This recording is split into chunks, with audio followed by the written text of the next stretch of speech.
ಅವರು ಪ್ರಭು ಅವರು ಸರ್ ಬನ್ನಿ ನೀವು ಇರಲಿ ಅವನು ಮುಂದೆ ಬಾ ಅವನು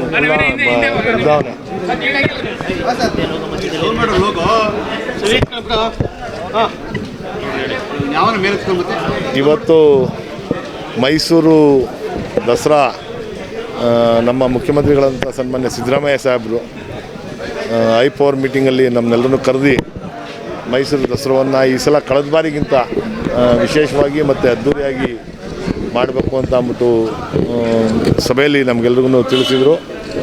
ಅದೇ ರೀತಿ ಈ ಬಾರಿ ಮೈಸೂರು ದಸರಾ ಶುರುವಾಗಿದೆ.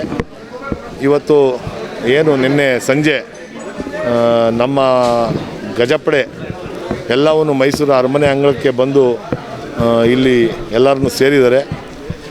ಎಲ್ಲ ಆನೆಗಳನ್ನು ಸುರಕ್ಷಿತವಾಗಿ ಬಂದಿದೆ. ಅಂಬಾರಿ ಬರುವಂಥ ಆನೆ ಅಭಿಮನ್ಯು ಮತ್ತು ಎಲ್ಲ ಥರ ಲಕ್ಷ್ಮಿ, ಭೀಮ, ಮಹೇಂದ್ರ ಎಲ್ಲ ಆನೆಗಳನ್ನು ಇವತ್ತು ಇಲ್ಲಿ ನಮ್ಮ ಮೈಸೂರು ಅರಮನೆ ಅಂಗಳದಲ್ಲಿ ಬಂದು ಸೇರೈತೆ.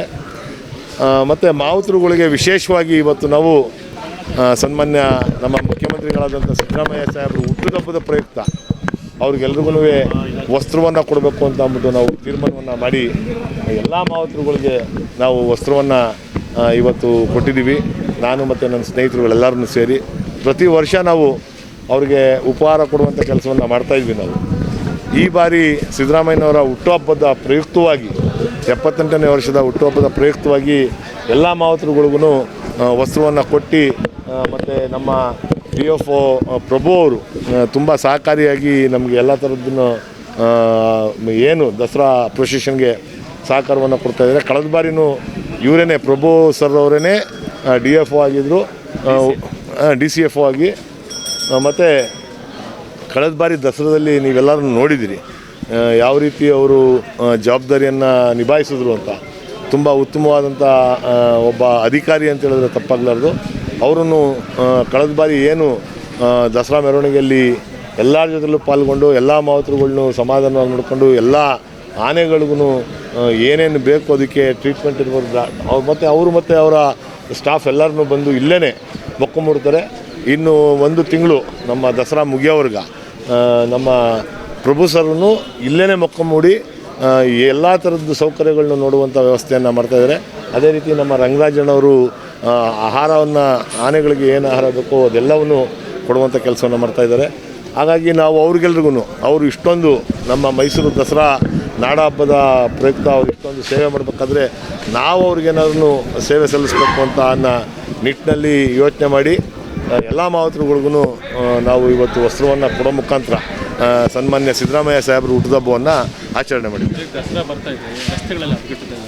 ಈಗ ಆಗಲೇ ನಾವು ಏನು ದಸರಾಗಳಲ್ಲಿ ದಸರಾ ಓಡಾಡುವಂಥ ಮೆರವಣಿಗೆ ಹೋಗುವಂಥ ರಸ್ತೆಗಳಲ್ಲಿ ಎಲ್ಲ ಈಗಾಗಲೇ ಎಲ್ಲವನ್ನು ಕ್ಲೀನ್ ಮಾಡಿದ್ದೀವಿ. ಮತ್ತು ಮೈಸೂರು ನಗರದಲ್ಲಿ ಬೇರೆ ಪ್ರದೇಶಗಳಲ್ಲಿರುವಂಥ ಏನು ಪಾತೋಲುಗಳನ್ನೆಲ್ಲನೂ ಮುಚ್ಚಬೇಕು ಅಂತ ಅಂದ್ಬಿಟ್ಟು ತೀರ್ಮಾನ ಮಾಡೈತೆ. ಈಗ ಮಳೆ ಬರ್ತಾ ಇರೋದ್ರಿಂದ ಕಾರ್ಪೊರೇಷನ್ನವರು ಒಂದು ಸ್ವಲ್ಪ ಸಮಯ ತಗೊತಾ ಇದ್ದಾರೆ. ಮಳೆ ನಿಂತ ನಂತರ ಅಂದರೆ ಮಳೆ ನಿಲ್ಲದೇ ಇರಲಿ, ಅವಕಾಶ ಸಿಕ್ಕ ತಕ್ಷಣವೇ ಎಲ್ಲ ಕಡೆಯೂ ಪಾತೋಲುಗಳನ್ನ ಮುಚ್ಚುವಂಥ ಕೆಲಸವನ್ನು ಮಾಡ್ತಾರೆ.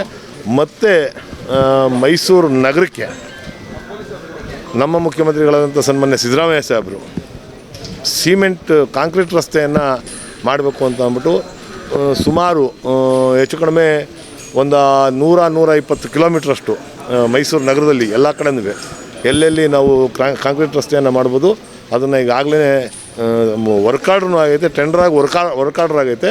ಆ ಕೆಲಸವನ್ನು ಈ ಮಳೆ ನಿಂತ ನಂತರ 100ಕ್ಕೆ 100 ಮಾಡಿಸ್ತೀವಿ. ಆವಾಗ ರಸ್ತೆಗಳು ಮೈಸೂರು ರಸ್ತೆಗಳು ಎಲ್ಲವೂ ಸುರಕ್ಷಿತವಾಗಿರ್ತದೆ, ಹಳ್ಳ ಕೊಳ್ಳ ಏನೂ ಇರಲ್ಲ, ಅವಾಗ ಆರಾಮಾಗಿರ್ಬೋದು ಅಂತ ಅನ್ನೋದು ನಮ್ಮ ಅನಿಸಿಕೆ. ಸರ್, ಈಗ ಕಳೆದ ಲೋಕಸಭಾ ಚುನಾವಣೆಯಲ್ಲಿ ನಿಮ್ಮ ಕ್ಷೇತ್ರದಲ್ಲೂ ಕೂಡ ಮತ ಕಳ್ಳತನ ಈಗ ಅದನ್ನು ರಾಹುಲ್ ಗಾಂಧಿಯವರು ಸಾಕ್ಷಿ ಸಮೇತ ಈಗಾಗಲೇ ಈ ದೇಶದ ಜನತೆ ಮುಂದೆ ಇಟ್ಟವ್ರೆ. ಮತ್ತು ಅದ್ರ ಬಗ್ಗೆ ಕಂಪ್ಲೇಂಟನ್ನು ಕೊಡ್ತಾಯಿದ್ದಾರೆ ಚುನಾವಣಾ ಆಯೋಗದವ್ರಿಗೆ. ಚುನಾವಣಾ ಆಯೋಗದವರು ಯಾವುದೇ ರೀತಿ ಪ್ರತಿಕ್ರಿಯೆಯನ್ನು ಅವ್ರು ಕೊಡದೆ ನಿಮ್ಮಲ್ಲಿ ಏನು ಸಾಕ್ಷಿ ಐತೆ ಕೊಡಿ ಅಂತ ಕೇಳ್ತಾರೆ. ಸಾಕ್ಷಿ ಸಮೇತ ಈಗ ಅವ್ರು ಆಗಲೇ ಕಂಪ್ಲೇಂಟ್ ಮಾಡೋರೆ. ಚುನಾವಣಾ ಆಯೋಗ ಅದ್ರ ಬಗ್ಗೆ ತೀರ್ಮಾನ ತಗೊಳ್ಬೇಕು. ಚಾಮರಾಜ ವಿಧಾನಸಭಾ ಕ್ಷೇತ್ರದಲ್ಲೂ ಮತ ಕಳ್ಳತನ ಆಗೈತೆ ಅಂತ ಅನ್ನೋದು ಎಲ್ಲರನ್ನ ವಾದ. ನಮ್ಮಲ್ಲೂ ನಾವು ಪರಿಶೀಲನೆ ಮಾಡ್ತಾಯಿದ್ದೀವಿ. ನಮ್ಮ ಕ್ಷೇತ್ರದಲ್ಲಿ ಮತದಾರರುಗಳ ಪಟ್ಟಿಲಿ ಏನೇನು ನ್ಯೂನತೆಗಳೈತೆ ಮತ್ತು ಏನೇನು ತಪ್ಪಾಗೈತೆ ಆ ಸಮಯದಲ್ಲಿ ಅದೆಲ್ಲವನ್ನು ನೋಡುವಂಥ ಕೆಲಸವನ್ನು ನಾವು ಮಾಡ್ತಾಯಿದ್ದೀವಿ. ಮತಗಳು ಅಂದಾಜು ಇದಾಗಿರ್ಬೋದು. ನನಗೆ ಇಷ್ಟೇ ಮತಗಳು ಅಂತ ಹೇಳೋದಕ್ಕೆ ನನಗೆ ಬರೋದಿಲ್ಲ. ಯಾಕೆಂದರೆ ನಾನು ಇನ್ನೂ ಅದ್ರ ಬಗ್ಗೆ ಪರಿಶೀಲನೆ ಮಾಡಿಲ್ಲ ಮತ್ತು ಅದ್ರ ಬಗ್ಗೆ ಪೂರ್ಣ ಪ್ರಮಾಣವಾದಂಥ ಮಾಹಿತಿನ ತಗೊಂಡು ನಾನು ಮಾತಾಡ್ತೀನಿ.